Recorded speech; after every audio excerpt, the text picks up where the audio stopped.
नमस्कार विद्यार्थी मित्रांनो, ऑनलाईन लेक्चरमध्ये सर्व 11वीच्या नवीन व जुन्या सर्व विद्यार्थ्यांचं स्वागत आहे. आपण प्रिव्हियस सेक्शनमध्ये जो पार्ट स्टडी केलेला आहे, जो टॉपिक चालू केलेला आहे, कॉम्प्लेक्स नंबर्स कळलं का पहा. ओके, त्याच्यावर आधारित आपण डेफिनेशन स्टडी केली. त्याच्यानंतर आपण मॉड्युलस स्टडी केलं, बरोबर का. Modulus of the complex number, त्यालाच काय म्हणतो आपण, length of the complex number, बरोबर आहे का पहा. ओके, नंतर आपण स्टडी केलं ॲम्प्लिट्यूड, त्यालाच अजून एक दुसरं wording apply with argument of the given complex number, आठवतं का पहा.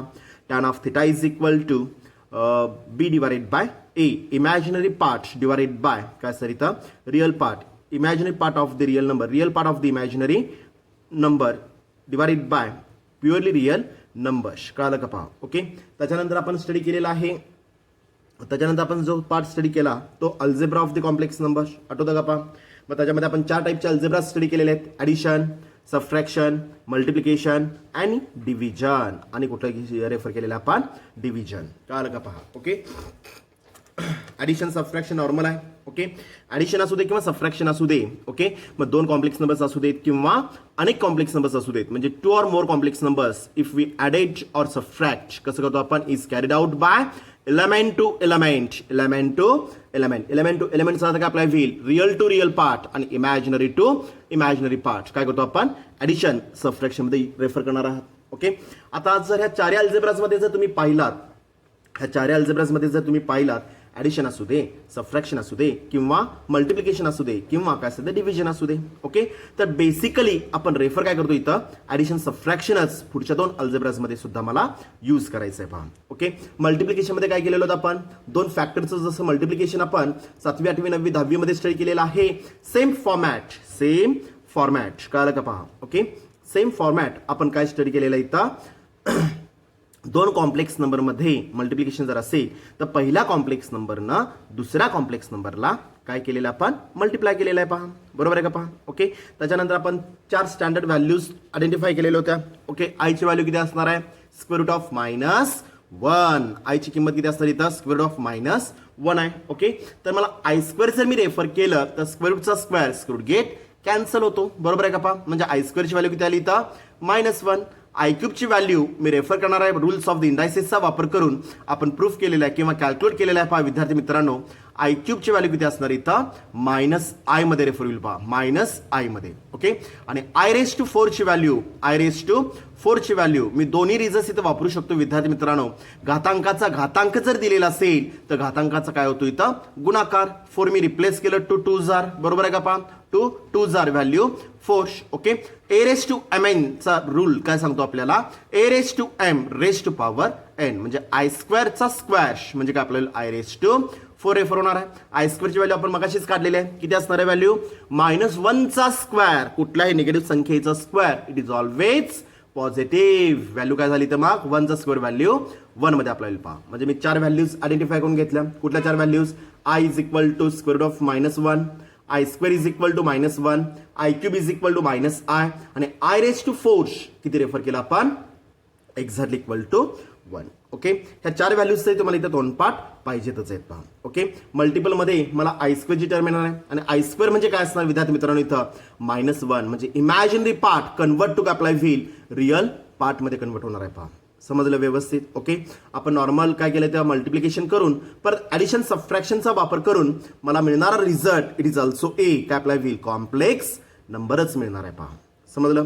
डिव्हिजनमध्ये आपण यूज केलं, डिव्हिजनमध्ये जर पाहिलं तर डिव्हिजनमध्ये काय यूज केलं पहा आपण एक नवीन पार्ट त्याच्यामध्ये यूज केला, कुठला, रॅशनलायझेशन. कुठला पार्ट यूज केला आपण, रॅशनलायझेशन. ओके, हा पार्ट काय नवीन नाही आहे विद्यार्थी मित्रांनो. ओके, 9वी 10वीला हा पार्ट ऑलरेडी आपण स्टडी केलेला आहे. ओके, त्याच्यामध्ये रॅशनलायझेशनमध्ये 3 मेथड्स पडतात, 3 टाइप्स पडतात पहा, only numerator, only denominator, at a time both numerator as well as denominators. Okay, डिव्हिजनमध्ये तो पार्ट मी स्टडी केला. ओके, फक्त जर मला न्यूमरेटरचं रॅशनलायझेशन करायचं असेल, आता रॅशनलायझेशन मेथड म्हणजे काय असणार आहे तर एक्झाम्पलमध्ये न्यूमरेटर किंवा डिनॉमिनेटर रिॲडजस्ट करणे. ओके, कारण की मॅथमॅटिक्समध्ये एक पार्ट तुम्हाला कायमचा लक्षात ठेवावा लागेल विद्यार्थी मित्रांनो.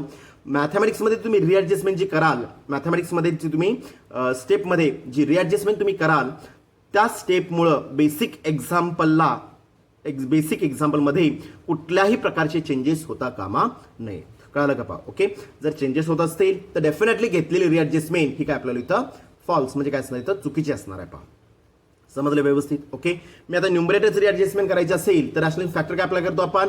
जर दिलेल्या बेसिक एक्झाम्पलमध्ये प्लस असेल तर रॅशनल फॅक्टर मी कशामध्ये रेफर करतो? इथं मायनसमध्ये रेफर करतो. पहा विद्यार्थी मित्रांनो, ओके, जर ए प्लस बी जर असेल तर ए प्लस बी चा रॅशनल फॅक्टर काय असणार आहे विद्यार्थी मित्रांनो? इथं ए मायनस बी मध्ये अप्लाय होईल. प्लसचं काय होणार? इथं मायनसमध्ये रूपांतर होणार आहे. पहा समजलं व्यवस्थित? ओके, टर्म जर तुम्ही न्यूमरेटरला रिॲडजस्ट केलेला असाल, न्यूमरेटर तुम्ही रिॲडजस्ट करण्यासाठी टर्म घेतला असाल तर न्यूमरेटरला घेतलेली टर्म मला परतफेड करावी लागेल. विद्यार्थी मित्रांनो, इथं काय करावं लागेल? इथं आपल्याला जर टर्म न्यूमरेटरला घेतला असाल तर ती टर्म मला डिनॉमिनेटरला द्यावी लागेल. पहा समजलं? इक्वल टर्म्स दिल्यामुळे काय अप्लाय होईल? इक्वल टर्म्स गेट कॅन्सल, त्यामुळे बेसिक एक्झाम्पल रिमेन्स सेम राहील. पहा त्याच मेथडला काय म्हणतो आपण? रिॲडजस्टमेंट मेथड. त्याच मेथडला काय म्हणतो आपण? रिॲडजस्टमेंट मेथड. ओके, काय असणार इथं? ओनली न्यूमरेटर करू शकता, ओनली डिनॉमिनेटर करू शकता. बरोबर आहे का? पहा ओके, म्हणजेच काय केलं आपण? जो पार्ट डिव्हिजन मध्ये होता तो पहिल्यांदा मी कन्वर्ट करून कशामध्ये घेतला? इथं मल्टिपल मध्ये रेफर करून घेतलेला आहे. विद्यार्थी मित्रांनो, पहिल्यांदा कशामध्ये डिवाइड करून घेतला? इथं मल्टिपल मध्ये करून घेतलेला. आणि मल्टिपल मधनं नंतर रिप्लेसमेंट कशामध्ये होणार? इथं ॲडिशन सबट्रॅक्शन. त्यामुळे मी रेफर करत असताना डिव्हिजन फॉर्मला मार्जिनमध्ये मी double tick mark with star दिलेलं होतं. पहा का? तर सगळ्यात महत्त्वाचा अल्जेब्रा आहे विद्यार्थी मित्रांनो. ह्या एका अल्जेब्रामध्ये तुम्हाला डिव्हिजन तर शिकायचंच आहे, त्याचबरोबर तुम्हाला मल्टिप्लिकेशन पण परफेक्ट पाहिजे आहे, त्याचबरोबर तुम्हाला ॲडिशन आणि सबट्रॅक्शन सुद्धा काय लागणार इथं परफेक्ट पाहिजे आहे. पहा समजलं व्यवस्थित? म्हणजे प्रत्येक पार्ट हा एकमेकावर आधारित असणार आहे. पहा समजलं व्यवस्थित? ओके, म्हणजे कुठलाही टाईपचा अल्जेब्रा असू दे विद्यार्थी मित्रांनो, ओके, कुठलाही टाईपचा अल्जेब्रा असू दे, ॲडिशन असू दे, सबट्रॅक्शन असू दे, मल्टिप्लिकेशन असू दे किंवा डिव्हिजन असू दे, ओके, ह्या चारही टाईपच्या अल्जेब्राजमध्ये मिळणारा जो काही रिझल्ट अप्लाय होईल, मिळणारा जो काही नंबर अप्लाय होईल, इट इज ऑल्सो ए काय अप्लाय होईल? Complex number. It is also a काय असणार? कॉम्प्लेक्स नंबरच असणार आहे. पहा ओके, तर आज आपल्याला एक नवीन अल्जेब्रा स्टडी करायचं आहे विद्यार्थी मित्रांनो. आज आपल्याला एक नवीन अल्जेब्रा स्टडी करायचा आहे. त्याच्यात पुढचा पार्ट बेसिक जे काय होते 4 ते कंप्लीट झालेले आहेत विद्यार्थी मित्रांनो आपल्या इथं. ओके, आता जो नवीन अल्जेब्रा आपल्याला स्टडी करायचा आहे तो त्यातलाच पुढचा पार्ट आपला होणार आहे. ओके, तो कुठला असणार आहे? पहा इथं नेक्स्ट अल्जेब्रा आपल्याला यूज करायचा आहे. नेक्स्ट अल्जेब्रा यूज करायचा आपल्याला इक्वालिटी ऑफ. लक्ष द्या व्यवस्थित. Equality of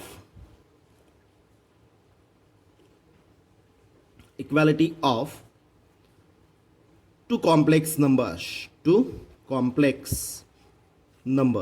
Equality of two complex numbers. कळालं का? पहा ओके, इक्वालिटीचा अर्थ काय आपला इक्वालिटीचा अर्थ काय असणार इथं? इक्वल पार्ट आपला होईल. पहा ओके, फॉर एक्झाम्पल, आता एक्झाम्पल मध्ये मी रेफर करतो विद्यार्थी मित्रांनो इथं इफ मी काय रेफर करतोय? पहा इथं if Z1 is equal to मी रेफर केलेला आहे a plus b of i आणि Z2 इज इक्वल टू, आणि Z2 घेतलेला इथं मी विद्यार्थी मित्रांनो इथं -2 प्लस काय घेतलेला आपण इथं 3 टाइम्स आय घेतला. पहा -2 plus 3 times I. Okay, then आता मला इथं कॅल्क्युलेट करायचं विद्यार्थी मित्रांनो. Then find the values of A and B मला कॅल्क्युलेट करायचं आहे. ए अँड बी कॅल्क्युलेट करायचं आहे. ओके, सच दॅट काय दिलेलं आपल्याला? सच दॅट ते कॅल्क्युलेट करण्यासाठी कंडिशन काय दिलेली? तर Z1 exactly equal to Z2 provide केलेला आहे पहा आपल्याला. ओके, आता लक्षात घ्या विद्यार्थी मित्रांनो इथं ह्या टाईपमध्ये तुम्हाला इक्वालिटीचा अर्थ काय अप्लाय होईल? इक्वालिटीचा अर्थ काय येणार आहे पहा विद्यार्थी मित्रांनो. Z1 exactly equal to Z2 हे जे काय मधलं साइन कन्व्हेन्शन दिसतं आपल्याला हे काय असणार इथं? एक्झॅक्टली इक्वल टू आहे. पहा एक्झॅक्ट इक्वलचा अर्थ काय अप्लाय होईल? Left as well as right sides are equal to each other apply होईल. पहा समजलं व्यवस्थित? ओके, आणि ह्या कंटेंटलाच काय म्हणतो आपण? Equality of two complex numbers म्हणतो आपण. ओके, म्हणजे डावीकडे सुद्धा एक कॉम्प्लेक्स नंबर असणार आहे आणि उजवीकडे सुद्धा काय असणार आहे? एक कॉम्प्लेक्स नंबर. आणि अशा टाईपमध्ये जर असेल तर त्या कन्सेप्टला काय म्हणतो आपण? इक्वालिटी. डावीकडं कॉम्प्लेक्स नंबर आहे आणि उजवीकडं एक दुसऱ्या टॉपिकमध्ये दुसरा पार्ट दिलेला असेल तर इक्वालिटी अप्लाय करता येत नाही. पहा सारखेपणा आपल्याला अप्लाय करता येत नाही. इक्वालिटीचा अर्थ काय पाहिजे विद्यार्थी मित्रांनो इथं? सारखेपणा. समजलं का? पहा ओके, मध्ये इज इक्वल टू आहे ह्याचा अर्थ डावीकडे जी टर्म अप्लाय होईल तीच टर्म कुठं असणार इथं? उजवीकडे सुद्धा रेफर केली जाते. पहा ओके, आता सोल्युशन मध्ये कसं येणार आहे? पहा अप्लाय करतो पहा मी इथं लेट किंवा here the given complex numbers are the given complex numbers are मी रेफर केलेले आहेत पहा काय काय दिलेलं आपल्याला Z1 इज इक्वल दिलेलं आहे A plus b of i आणि Z2 is equal to provide केलेलं आपल्याला Z2 is equal to -2 plus 3 times i दिलेलं आहे पहा -2 प्लस 3 टाइम्स आय दिलेलं आहे okay therefore okay by the given condition by the given condition आता मला सांगा ह्या ए आणि बीच्या व्हॅल्यूज कॅल्क्युलेट करण्यासाठी कंडिशन काय दिलेली आपल्याला इथं Z1 exactly equal to Z2 दिलेला आहे Z1 exactly equal to Z2 दिलेला आहे Z1 ची व्हॅल्यू आपण आताच रेफर केलेली आहे पहा किती असणार इथं value A plus b of I exactly equal to right साईडला काय रेफर होणार विद्यार्थी मित्रांनो इथं -2 प्लस 3 टाइम्स आय मध्ये आपल्याला -2 प्लस 3 टाइम्स आय ओके मधी काय दिसतं आपल्याला इज इक्वल टू अर्थ काय अप्लाय होईल डावी बाजू आणि उजवी बाजू ही कशी असणार इथं सेम इक्वल असणार आहे पहा ओके आता रेफर काय करणार इथे मग देअरफोर मी रेफर करतो पहा इथं equality of both the sides we get equality of both the sides म्हणा किंवा बोथ द कॉम्प्लेक्स नंबर्स म्हणा काही फरक पडत नाही okay both the sides we get okay equate कसं करतो विद्यार्थी मित्रांनो आपण ज्यावेळेस मला इक्वालिटी वापरायची असेल same part element to element मला रेफर करायचं आहे पहा okay real to real part with sign convention विद्यार्थी मित्रांनो कसं घ्यायचं आपल्याला रियल टू रियल कळालं का पहा आर मी रेफर केलं रियल टू रियल आणि काय असणार इथं इमॅजिनरी टू इमॅजिनरी रेफर होणार आहे पहा रियल टू रियल आणि दुसरं काय सर इथं imaginary to imaginary i to i refer केलं पहा मी आय टू आय रेफर केलं पहा ओके म्हणजेच काय केलं आपण जे काय आपल्याला इक्वालिटी रेफर करायची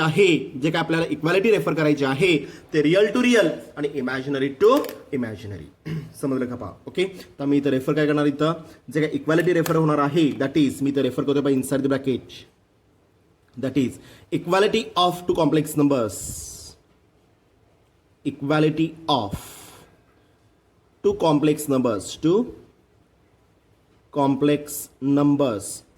are carried out by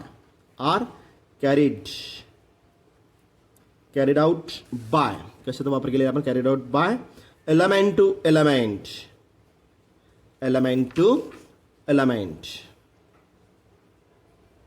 element to element आता that is element to element आता काय अप्लाय होईल that is real to real part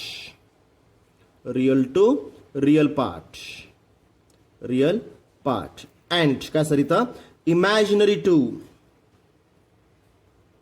imaginary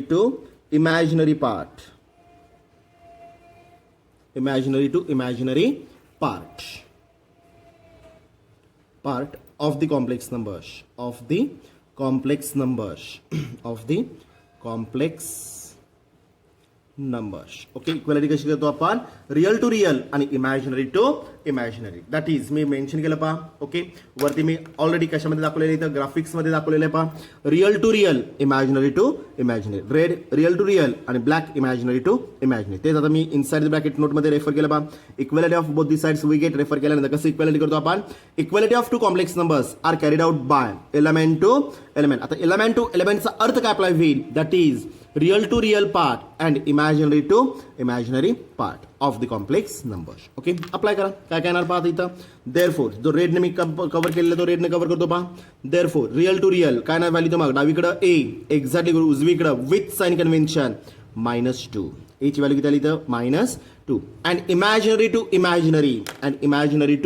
imaginary काय नाही व्हॅल्यू इथं B of I exactly equal to value 3 of I with sign convention okay equal terms I get cancel एक तर I या स्टेपला कॅन्सलेशन करा किंवा आय मल्टिपलमध्ये आहे उजवीकडे जाताना डिव्हिजन फॉर्म किंवा उजवीकडचा मल्टिपलमध्ये आहे डावीकडे येताना division form numerator denominator I get cancel म्हणजे काय आपल्याला इथं बी एक्झॅक्टली इक्वल टू 3 समजलं म्हणजे मला ए ची व्हॅल्यू मिळाली ए इज इक्वल व्हॅल्यू किती आली विद्यार्थी मित्रांनो इथं -2 आणि बी ची व्हॅल्यू किती आली इथं exactly equal to 3. Sign convention घ्यायचं आहे पहा. ओके, इक्वालिटी करत असताना आय ची टर्म गेट कॅन्सल करण्याची स्टेप जरी वगळलात, इमॅजिनरी पार्टचा रिअल पार्ट आणि इमॅजिनरी पार्टचा रिअल पार्ट. इमॅजिनरी पार्टचा रिअल पार्ट डावीकडे बी आहे आणि उजवीकडचं इमॅजिनरी पार्टचा रिअल पार्ट कुठला इथं 3. दॅट मी B is equal to direct काय रेफर करू शकतो इथं 3. म्हणजे आय गेट कॅन्सल करायची स्टेप जरी तुम्ही नाही केलात तरी सुद्धा काही हरकत नाही. ए ची व्हॅल्यू -2, बी ची व्हॅल्यू किती असणार इथं +3 मध्ये आपल्याला पहा. समजलं व्यवस्थित. ओके, फक्त एकच गोष्ट लक्षात ठेवावी लागेल विद्यार्थी मित्रांनो, ज्यावेळेस तुम्ही इक्वालिटी करत असाल त्यावेळेस कॉम्प्लेक्स नंबर हा नॉर्मल फॉर्ममध्येच पाहिजे आहे. ओके, ज्यावेळेस तुम्ही इक्वालिटी अप्लाय करत असाल त्यावेळेस तुम्हाला given complex number it is a normal form, म्हणजे कशात पाहिजे आपल्याला a+b(i) मध्येच पाहिजे आहे पहा. समजलं. ज्यावेळेस इक्वालिटी मी वापरणार आहे किंवा इक्वालिटी हा अल्जेब्रा यूज करायचा आहे त्यावेळेस दिलेला complex number it is a normal form. कुठल्या फॉर्ममध्ये पाहिजे इथं a+b(i) मध्येच पाहिजे आहे. समजलं, कळालं का पहा. ओके, मगच मी काय करू शकतो इक्वालिटी इथे मी रेफर करू शकतो. Okay, it is possible. ह्याच्या पुढे मी मेन्शन करतो पाहिजे inside the bracket that is काय नाही इथेच ह्याच्याच थोडं मी मेन्शन करतो पहा. It is possible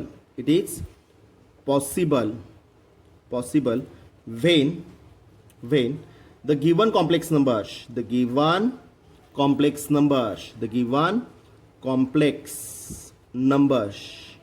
is in कशामध्ये पाहिजे इथं normal form. Okay, that is normal form म्हणजे काय असणार इथं a+b(i) मध्येच पाहिजे आहे. a+b(i) मध्येच पाहिजे आहे. त्याच वेळेस मी काय करू शकतो इथं इक्वालिटी मी इझिली काय करू शकतो इथं इझिली मी अप्लाय करू शकतो पहा. समजलं. ओके, म्हणजे आपण 5 टाईपचे अल्जेब्राज यूज केले विद्यार्थी मित्रांनो. कुठले यूज केले आपण? First addition, second subtraction, third multiplication, fourth division आणि लास्ट वन इज ऑल्सो काय असतं इथं इक्वालिटी. 5 टाईपचे अल्जेब्राज आपण स्टडी केले पहा. ओके, ह्याचा सगळ्याचा वापर मला बेसिक एक्झाम्पलमध्ये रेफर करायचा आहे पहा. समजलं व्यवस्थित. ओके, कुठल्या एखाद्या पॉईंटमध्ये जर तुम्हाला डाऊट असेल तर पाठीमागचे लेक्चर्स तुम्ही काय करू शकता इथं परत रिवाइज करू शकता, परत बघू शकता. ओके, बघितल्यानंतर त्यातनं अजून काय डाऊट असेल तुम्ही डायरेक्ट काय करू शकता इथं कॉल करून काय करू शकता तुम्ही विचारू शकता पहा. ओके, हा बेसिक अल्जेब्रा हे जे काय 5 टाईप्स आपण घेतले विद्यार्थी मित्रांनो हे बेसिक अल्जेब्राचे टाईप्स असणार आहेत पहा. एक्झाम्पलच्या मधल्या ह्या स्टेप्स असणार आहेत. त्यामुळे हे व्यवस्थित समजलं असलं गेलं पाहिजेतच. ओके, आणि सगळ्यात महत्त्वाचा अल्जेब्रा आहे. टॉपिकच्या सुरुवातीलाच मी सगळे अल्जेब्राज घेतलेले आहेत, तेच एक्झाम्पलमध्ये आपल्याला स्टेपच्या मध्ये आपल्याला काय करायचं इथं यूज करायचे आहेत पहा. समजलं सगळ्यांना व्यवस्थित. ओके, तर ह्याच्या पुढचा पार्ट आपल्याला बेसिक अल्जेब्रा घेतल्यानंतर आपल्याला आज बेसिक एक्झाम्पल मी चालू करणार आहे पहा. ओके, एक्झाम्पल्स ऑफ रेफर करतो पाहिजे मी एक्झाम्पल्स ऑफ द काय असणार इथं complex numbers. Examples of the complex number. Okay, आता 1 बाय 1 मी काय करतो आता इथं जसं आपण रेग्युलर लेक्चर घेतो त्या स्लॅबमध्ये घ्यायचं आहे. ओके, टाईप कंप्लीट झाल्यानंतर शक्यतो एक्झाम्पलचा टाईप असू दे किंवा नवीन टाईप असू दे हा नवीन पॉईंट जर असेल हा नवीन पेजवरच यायला पाहिजे. कळलं का पहा. ओके, निम्म्यापर्यंत लिहिता आलेला आहात आणि त्याच्या खालीच एक्झाम्पल्स चालू करण्याच्या ऐवजी काय करू शकता तुम्ही नेक्स्ट पेजवर एक्झाम्पल तुम्ही अप्लाय करू शकता पहा. ओके, तेच मी आता इकडच्या साईड अप्लाय करतोय पहा. आता इथं नवीन पेजवर घ्यायचं आहे त्यामुळे नवीन पेजचा इथं वापर करतोय पहा. ओके, पहिला टाईप आता मी चालू करणार आहे विद्यार्थी मित्रांनो examples of the complex number. मी तिथं खाली टायटल मेन्शन केलं examples of the complex number. Okay, नवीन पेजवर मी पहिलं टायटल रेफर करतो विद्यार्थी मित्रांनो इथं टाईप नंबर 1 कलर पेनचा वापर करायचा आहे. ओके, एक्झाम्पल सो फार सिमिलर. एक्झाम्पल शॉर्ट फॉर्म मी EX रेफर केलं आहे. Example so for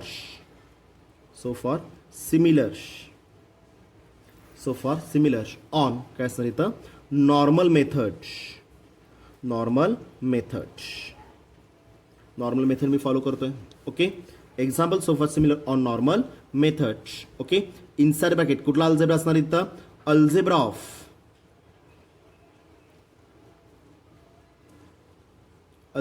of complex नंबरवर आधारित असणार आहे. ओके, त्याच्यानंतर आपल्याला रेफर करायचं आहे फाइंडिंग रेफर काय करायचं आपल्याला I ऑफ Z कुठला पार्ट असणार हा इमॅजिनरी पार्ट. ओके, दुसरा आर ऑफ झेड किंवा R of Z real part of the complex number. Okay, next one is also modulus of Z length of the complex number. Okay, next one is also काय असणार इथं amplitude, त्यालाच argument of Z त्यालाच काय म्हणतो आपण amplitude of Z refer करतो पहा. ओके, अँड काय रेफर करायचं आपल्याला झेड बारचं मिनिंग काय आपल्याला विद्यार्थी मित्रांनो, झेड बारचं मिनिंग काय आपल्याला इथं, झेड बारचं मिनिंग काय येणार सांगा, झेड बारचं मिनिंग काय असणार इथं, झेड बार हा काय असणार इथं कॉम्प्लेक्स कॉन्जुगेट. मला algebra of the complex number वापरायचा आहे, त्यानंतर मला फाइंडिंग करायचं आहे I of Z imaginary part of the complex number, R of Z real part of the complex number, modulus of Z काय असणार इथं Z bar modulus of Z length of the complex number. Okay, amplitude of Z त्यालाच अजून एक wording मी सांगितलं argument of the given complex number. Okay, त्यानंतर आपल्याला झेड बार रेफर करायचं आहे पहा. ओके, स्टँडर्ड फॉर्म्युलीज इथं मला रेफर करायचे आहेत, नोटमध्ये मी रेफर करतोय पहा, नोटमध्ये रेफर करतो इथे मी कुठला अल्जेब्रा यूज करायचा आपल्याला addition, okay, subtraction, multiplication, division आणि काय असणार आपल्याला equality okay of the complex numbers.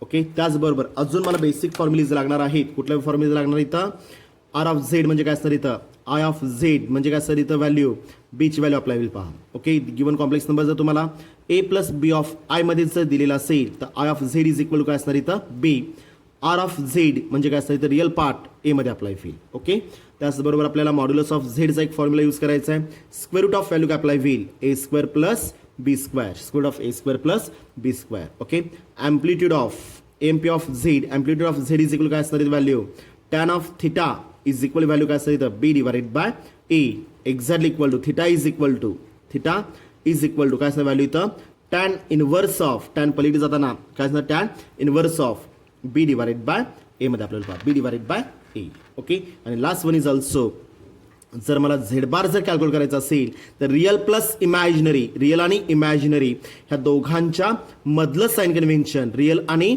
Imaginary ह्या दोघांच्या मधलं साइन कन्व्हेन्शन काय करायचं आपल्याला निग्लेक्ट करायचं आहे. काय करायचं आपल्याला निग्लेक्ट करायचं आहे पहा. ओके, म्हणजे सॉरी निग्लेक्ट करायचं नाही आपल्याला, प्लस असेल तर मायनस असेल तर प्लसमध्ये घ्यायचं आहे पहा. ओके, नोटमध्ये ह्या टाईपमध्ये मला जे काय बेसिक फॉर्म्युले जे काय यूज करायचे आहेत ह्या टॉपिकमध्ये हे सगळे पॉईंट्स मी इथे कव्हर करून घेतले पहा. कलरचा व्यवस्थित वापर करायचा आहे. Type 1 examples of a similar on normal method, त्याच्यामध्ये कुठला पार्ट स्टडी करायचा आपल्याला algebra of the complex number. Okay, algebra of the complex number, finding the values of I of Z, R of Z, modulus of Z, amplitude of Z and काय sir इथं Z bar. समजलं का पहा. Okay, note mention केलेले आहे. Okay, कुठले फॉर्म्युलीज आपल्याला ह्याच्यामध्ये स्टडी करायचे आहेत, plus minus multiple division and equality of complex number. जे काय 5 टाईपचे आपण अल्जेब्रा स्टडी केलेले आहेत ते सगळे अल्जेब्राचे लागणार आहेत. ओके, त्याचबरोबर जर ए प्लस बी ऑफ आय मध्ये मी कन्वर्ट केला ह्या सगळ्याचा वापर करून ए प्लस मायनस मल्टिपल डिव्हिजन काय केलेलं आपण ॲडिशन, सबट्रॅक्शन, मल्टिपल डिव्हिजन आणि इक्वालिटी ह्या सगळ्याचा वापर करून मी रिझल्ट कशामध्ये रेफर केलेला आहे a plus b of i मध्ये रेफर केलेला आहे. A plus b of i मध्ये रेफर केल्यानंतर मला विचारलं काय त्यांनी इथं finding the values of I of Z म्हणजे काय सर इथं बीची value, I R of Z value काय सर एची व्हॅल्यू, आय ऑफ झेड म्हणजे काय सर इथं imaginary part, R of Z काय म्हणजे काय सर इथं रिअल पार्ट अप्लाय होईल पहा. मॉड्युलस ऑफ झेडचा रिझल्ट मी रेफर केलेला आहे square root of A square plus B square. Amplitude of Z म्हणजेच काय रेफर केलेलं tan of theta is equal B divided by A म्हणजे theta is equal to tan inverse of B divided by A मध्ये refer केलं पहा. आणि शेवटचं काय विचारलेलं आपल्याला conjugate of the complex number Z bar is equal to. Okay, Z bar म्हणजे काय असणार आहे पहा इथं रिअल आणि इमॅजिनरी जो काय नंबर आलेला असेल रिअल आणि इमॅजिनरी ह्या दोघांच्या मधलं साइन म्हणजे प्लस असेल तर मायनस ह्या कंटेंटला काय म्हणतो आपण conjugate of the given complex number. Okay, examples from me refer करतो पहा इथं एक्झाम्पल्स फ्रॉम काय सर इथं 1 to पुढं एम्प्टी ब्रॅकेट. ओके, हा ब्रॅकेट सगळा टाईप कंप्लीट झाल्यानंतर आपल्याला फिलअप करायचं आहे पहा. ओके, मी आज फर्स्ट एक्झाम्पल रेफर करतो इथं विद्यार्थी मित्रांनो इथे मी find the values of if मी रेफर केलेला आहे झेड इज इक्वल टू मी रेफर केलेला आहे 2 minus 2 plus 3 times I then find the values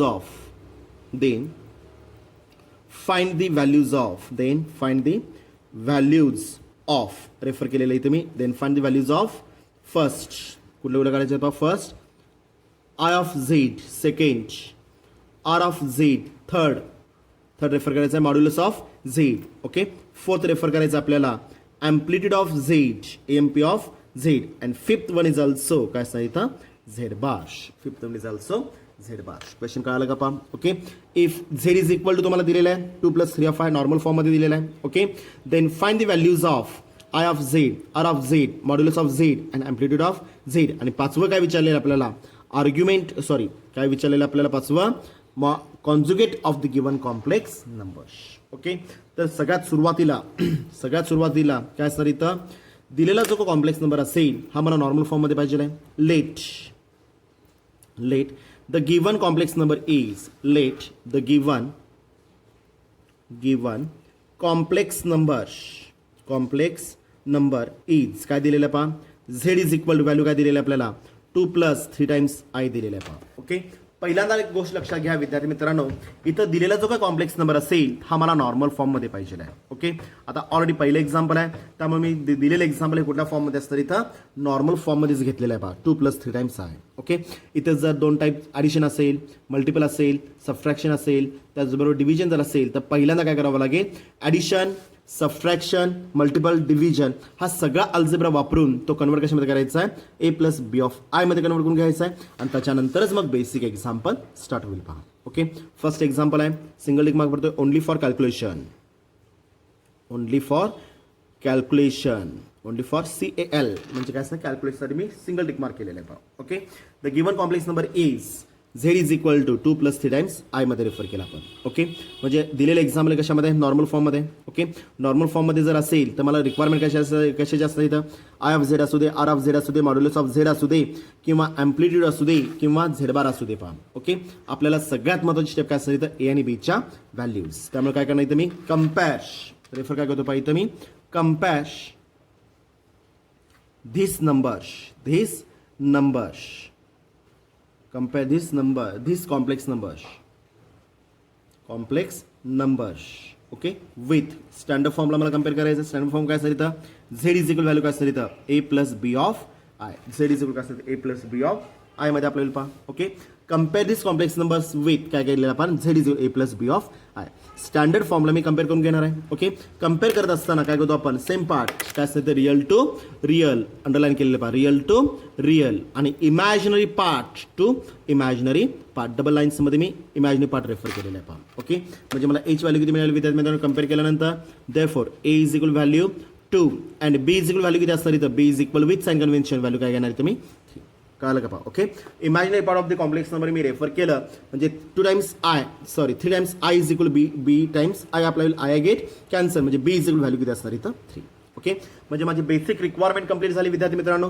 a ची व्हॅल्यू मिळाली, b ची व्हॅल्यू मिळाली पहा. ओके, आता 1 by 1 मला ज्या बेसिक व्हॅल्यूज हे जे काय बेसिक फॉर्म्युलीज जे काय मी वर रेफर केलेले आहे ह्या सगळ्या फॉर्म्युलीजमध्ये जर पाहिलं तर काय दिसतं आपल्याला a दिसतं, b दिसतं, a दिसतं, b दिसतं, a दिसतं, b दिसतं. म्हणजे मला बेसिक ज्या रिक्वायरमेंट जी होती ती मी तुम्ही कंप्लीट करून घेतली पहा. a काढला, b काढला पहा, बरोबर आहे का पहा. ओके, आता 1 by 1 मी एक पार्ट कंप्लीट करणार. फर्स्ट काय विचारलेलं आपल्याला आय ऑफ झेड विचारलेला आहे. आय ऑफ झेड म्हणजे काय असणार इथं imaginary part of the given complex number. I of Z is equal value काय असणार बी इज इक्वल व्हॅल्यू किती असणार इथं exactly equal to 3. Okay, I of Z म्हणजे काय असणार इथं imaginary part of the given complex number म्हणजे काय असणार इथं बी म्हणजे काय झालं इथं 3 झाला पहा. ओके, सेकंड विचारलेलं आपल्याला आर ऑफ झेड त्यालाच काय म्हणतो आपण आर यू ऑफ झेड. काय नोट्समध्ये काय बुक्समध्ये R U of Z mention केलेलं पहा exactly equal. R U of Z म्हणजे काय असणार इथं व्हॅल्यू ए मध्ये रेफर होईल पहा. ओके, ए वरतीच मी कॅल्क्युलेट केलेलं आहे. Real part of the given complex number कुठला असणार इथं +2 मध्ये आपल्याला पहा +2. ओके, तिसरी व्हॅल्यू विद्यार्थी मित्रांनो आपल्याला विचारलेली आहे modulus of Z. What is meaning of modulus काय असणार इथं length of the given complex number. Length of the given complex number modulus of Z is equal value काय असं बेसिक रिझल्ट आहे कलर वापरला पाहिजे इथं a² + b² is equal to real पार्टचा स्क्वेअर आर यू ऑफ झेडचा काय असतं इथं स्क्वेअर प्लस इमॅजिनरी पार्टचा स्क्वेअर आय ऑफ झेडचा काय आपला होईल स्क्वेअर. ह्यालाच काय म्हणतो आपण a² + b². आता a आणि b च्या व्हॅल्यूज मिळतात का आपल्याला a मिळते b मिळते व्हॅल्यूज टाका exact equal to square root of what is the value of a ची व्हॅल्यू किती इथं 2चा स्क्वेअर आपल्याला पहा plus what is the value of b म्हणजे किती असणार इथं 3चा स्क्वेअर अप्लाय करा. Therefore modulus of Z is equal to inside the square root of एचा स्क्वेअर टूचा स्क्वेअर व्हॅल्यू 4 प्लस 3चा स्क्वेअर व्हॅल्यू किती आपल्याला होईल 9. Therefore modulus of Z is equal value square root of value किती असणार इथं 13.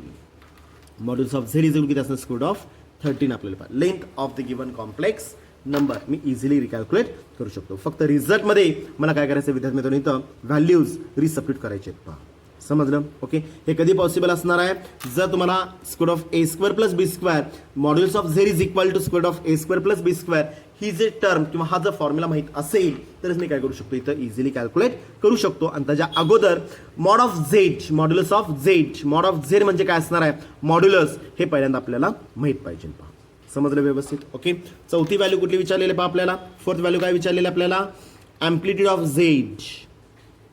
Amplitude of Z. ओके, कुठला असणार amplitude of Z is equal formula काय असणार इथं tan of theta is equal to काय ना व्हॅल्यू इथं बी डिवाइडेड बाय ए मध्ये आपल्याला पहा tan of theta is b divided by a. Therefore theta is equal to tan inverse of tan tan पलीकडे जाताना आपल्याला होईल टॅन इनव्हर्स मल्टिपलमध्ये पलीकडे जाताना ॲक्च्युअल डिव्हिजन फॉर्ममध्ये येणार आहे आणि वरती येत असताना आपल्याला रूल्स ऑफ द इंडायसेसचा वापर करून टॅन इनव्हर्स ऑफ व्हॅल्यू किती असणार value B divided by A मध्ये आपल्याला पहा बी आणि एचे व्हॅल्यूज माहिती आहेत आपल्याला.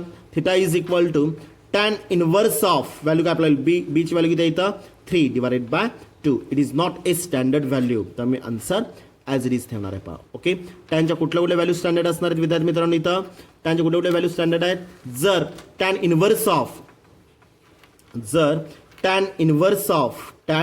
ऑफ व्हॅल्यू 0 आली तर व्हॅल्यू किती असणार इथं 0 मध्ये अप्लाय होईल. Okay, tan inverse of value 1/√3 जर येत असेल तर व्हॅल्यू किती असणार इथं टॅनचा कोणता अँगल 30 1/√3 आहे टॅन 30 इज इक्वल 1/√3 आहे. पहा ओके, जर टॅन इनव्हर्स ऑफ व्हॅल्यू 1 जर आलेला असेल तर व्हॅल्यू किती असणार 45 डिग्रीजमध्ये आपल्याला येईल किंवा π/4 रॅडियनमध्ये येईल. पहा ओके, जर tan inverse of square root of 3 जर आलेला असेल तर व्हॅल्यू किती असणार इथं 60 डिग्रीमध्ये आपल्याला. पहा ओके, आणि last value tan inverse of जर इन्फिनिटी आलेलं असेल तर व्हॅल्यू किती असणार इथं 90 डिग्रीजमध्ये आपल्याला. पहा 90 डिग्रीजमध्ये आपल्याला. पहा म्हणजे त्यांच्या कुठल्या व्हॅल्यू स्टँडर्ड आहेत इथं जर 1, 0, काय असणार इथं व्हॅल्यू 1/3, 1, √3 किंवा इन्फिनिटी ह्यापैकी जर व्हॅल्यू आलेली असेल तर मी त्याची व्हॅल्यू इझिली कॅल्क्युलेट करू शकतो. अदरवाईज आता 3/2 याच्यामध्ये आहे का कुठं नाही आहे त्यामुळे व्हॅल्यू मी रिमेन्स सेम म्हणजे theta is tan inverse of 3 divided by 2 मध्ये आपल्याला. पहा समजलं व्यवस्थित. म्हणजे मी फोर्थ पॉईंट कंप्लीट केला. पहा ओके, आणि लास्ट वन इज ऑल्सो काय असतं लास्ट कुठला विचारलेलं आहे पहा आपल्याला. लास्ट काय विचारलेलं आपल्याला झेड बार विचारलेलं आहे. पहा विद्यार्थी मित्रांनो काय विचारलं आपल्याला Z bar is equal to provide करायचं आहे. पहा झेड बार मला कॅल्क्युलेट करायचं आहे. ओके, झेड बार म्हणजे काय असणार सांगा भाऊ इथं. देअरफॉर फिफ्थ वन 5वं झेड बार विचारलेलं आहे. झेड बार म्हणजे काय असतं इथं conjugate of the given complex number. Conjugate of the given complex number. Complex number काय दिलेला आहे झेड इज इक्वल टू काय दिलेलं आहे पहा 2 + 3 टाइम्स आय दिलेला आहे. ओके, झेड बार म्हणजे काय आपल्याला होईल रिअल आणि इमॅजिनरी ह्या दोघांच्या मधलं साइन कन्व्हेन्शन प्लसचं काय आपल्याला होईल मायनस प्लसचं काय आपल्याला इथं हा जो प्लस दिलेला आहे त्याचं रूपांतर मायनसमध्ये करण्याची कन्सेप्ट म्हणजे mod of Z Z bar आपल्याला होणार आहे इथं म्हणजे 2 - 3 टाइम्स आय मध्ये आपल्याला फायनल आन्सर. समजलं व्यवस्थित. ओके, 2 मार्काला कुठलेही 2 किंवा 4 मार्काला 2 मार्काला कुठलेही 4 व्हॅल्यूज तुम्हाला प्रोव्हाइड केले जातील. जर नॉर्मल कॉम्प्लेक्स नंबर असेल तर 2 मार्काला पडेल आणि जर अल्जेब्रामध्ये दिलेलं असेल मल्टिपल डिव्हिजन फॉर्ममध्ये दिलेलं असेल तर शक्यतो पडलं तर एक्झाम्पल 3 किंवा 4 मार्काला सुद्धा पडू शकतं. पहा समजलं सगळ्यांना व्यवस्थित. ओके, आता या सेम फॉर्मॅट आता जे एक्झाम्पल आपण घेतलेलं आहे विद्यार्थी मित्रांनो या सेम फॉर्मॅटमध्ये एक 2-3 एक्झाम्पल्स मी तुम्हाला होमवर्कला देणार आहे. ओके, पहिला क्वेश्चन देतो पहा क्वेश्चन सेमच असणार आहे. सेकंड क्वेश्चन दिलेलं आहे पहा होमवर्कसाठी. होमवर्क रेफर करायचं. फर्स्ट एक्झाम्पल होमवर्क तुम्ही लिहित असताना ह्याच्यानंतरच काय करू शकतो आपण हा जो फर्स्ट क्वेश्चन दिलेला आहे त्याच्या पुढंच काय करायचं आहे सेकंड, थर्ड, फोर्थ. होमवर्कचं माझं पहिलं एक्झाम्पल जर असेल तर तुमचं कुठलं असणार इथं सेकंड. ओके, तर इथं मी रेफर करतो होमवर्क. ओके, होमवर्कचं फर्स्ट एक्झाम्पल दिलेलं आहे पहा if Z is equal value 1 + 3 times i then find मी कॅल्क्युलेट करायला सांगितलेलं आहे. Then find i of Z second, R of Z third, modulus of Z fourth, amplitude of Z AMP of Z and fifth Z bar विचारलेला आहे. पहा fifth काय विचारलेलं आहे झेड बार विचारलेलं आहे. पहा ओके, सेकंड क्वेश्चन दिलं पहा if Z is equal to -1 -2 times I, then find I of Z, R of Z, modulus of Z, amplitude of Z, and काय सर इथं झेड बार, अँड काय विचारलेलं आहे झेड बार. ओके, तिसरा question देतोय पहा. If Z is equal to 1 + √3i 1 + √3i, then find I of Z, R of Z, amplitude of Z, modulus of Z, argument किंवा amplitude of Z, and काय विचारलेलं आहे Z bar. Okay, next question देतोय पहा. Fourth question. If Z is equal to √3 plus I, okay, then find same quantities I of Z, R of Z, modulus of Z, amplitude argument of Z, and Z bar. Okay, पाचवा example दिलेलं आहे पहा. If Z is equal to -1 - I, then find same quantities modulus of Z, Z bar, amplitude of Z, next one is also amplitude of Z, next one is also I of Z, किंवा then find A and B सुद्धा विचारलं जाईल. then find A and B. Okay, किंवा लिहितानाच मी A आणि B म्हणजे काय असतात, real आणि इमॅजिनरी पार्ट. कळलं का पहा. ओके, 5 एक्झाम्पल्स दिलेले आहेत, म्हणजे तुमचे एक्झाम्पल किती झाले ते 6. दिलेल्या एक्झाम्पल नंतरच काय करायचे आहेत आपल्याला, हे एक्झाम्पल सोडवायचे आहेत पहा. ओके, जे एक्झाम्पल आता आपण घेतलेलं आहे, फर्स्ट एक्झाम्पल जे घेतलेलं आहे, त्याच्यानंतर होमवर्क तुम्हाला कंटिन्यू करायचं आहे. हे जे काय 5 एक्झाम्पल्स दिलेले आहेत, नॉर्मल एक्झाम्पल्स दिले आहेत मित्रांनो, त्याचा तुम्हाला कॉम्प्लेक्स नंबर हा नॉर्मल फॉर्ममध्येच दिलेला आहे पहा. ओके, तर या 5ची व्हॅल्यूज आपल्याला आयडेंटिफाय करायचे आहेत, कॅल्क्युलेट करायचे आहेत. ओके, आणि सोडवल्यानंतर त्याच्या इमेजेस काय करायचे तुम्हाला ग्रुपवर शेअर करायचे आहेत पहा. समजलं व्यवस्थित, कळलं का. ओके, म्हणजे एक्झाम्पल किती झाले पहा. First example, second, third, fourth, fifth. Okay, example फॉर्म्युले आपण सोडवलेलं एक एक्झाम्पल आणि होमवर्कचे 5 एक्झाम्पल्स, म्हणजे 6 एक्झाम्पल्स कव्हर होणार आहेत. जो फे नोटबुकमध्ये जो टाईप आपण चालू केलेला आहे, त्या टाईपच्या पुढंच होमवर्क लिहायचं आहे. एक्झाम्पलच्या पाठी म्हणजे ॲक्च्युली कुठलं असतं, 2रं, 3रं, 4थं, 5वं, 6वं, आणि एक्झाम्पलच्या अलीकडं काय HW रेफर केलात की होमवर्कला दिलेले एक्झाम्पल आयडेंटिफाय होऊ शकतं. समजलं व्यवस्थित. काय शंका असेल तर परत तुम्ही लेक्चर पाहू शकता, आणि त्यातून जर काय अजून डाऊट आला तर तुम्ही पर्सनली कॉल करून विचारू शकता पहा. समजलं. ओके, धन्यवाद.